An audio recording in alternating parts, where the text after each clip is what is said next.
சத்யா ஆ good morning. Good morning. என்ன சமையல் நம்ம வீட்டில் இன்னைக்கு நம்ம வீட்டில் மார்னிங் பிரேக்ஃபாஸ்ட் பார்த்தீங்கன்னா சேமியா உப்புமா தான்ப்பா ரெடி ஆயிடுச்சு. ஆமாம், அப்படியே ஆஃப் பண்ணிடலாம், இதுக்கு மேலே வேண்டாம். அடுத்தது பார்த்தீங்கன்னா இது ஒரே ஒரு கேரட் இருந்தது, அதை வந்து வதக்கிட்டு இருக்கேன். சாப்பாட்டில் பிசைஞ்சு சாப்பிட்டுடலாம்னு சொல்லிட்டு கரண்டி எடுத்துருவா.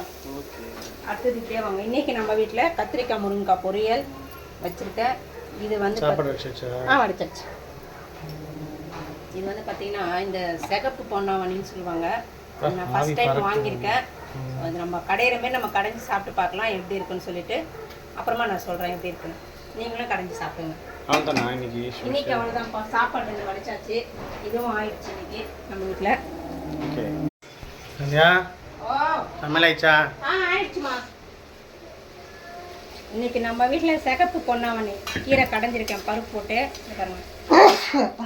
அடுத்தது பார்த்தீங்கன்னா கத்திரிக்காய் முருங்கைக்காய் பொரியல் ரெடி ஆகிடும். ஒரு 5 நிமிஷத்தில் ஆஃப் பண்ணிடலாம். ஏன்னா முருங்கைக்காக கொஞ்சம் லைட்டாக தண்ணி ஊற்றி நம்ம வேக வச்சுருக்கோம். கொஞ்சம் நேரத்தில் அது தொக்கு மாதிரி ஆகிடும். ஆஃப் பண்ணிடலாமா கீரையை? Okay, super. போதும். சந்தியா சமையல் முடிச்சிட்டியா? முடிச்சிட்டேன், வாங்க பார்த்துருவோம். ஓகே. சேமியா உப்புமா, சப்பாத்தி, கேரட் பொரியல், சிகப்பு பொன்னாவணி பருப்பு போட்டு கடைஞ்சிருக்கேன், கத்திரிக்காய் முருங்கைக்காய் பொரியல், சூப்பராக இருக்கு பார்க்க, கை குடுத்தாச்சு சாதம். ஓகே ஃப்ரெண்ட்ஸ், இன்னைக்கு நம்ம வீட்டில் லஞ்ச் இதுதான். வாங்க எல்லாருமே சேர்ந்து சாப்பிடலாம்.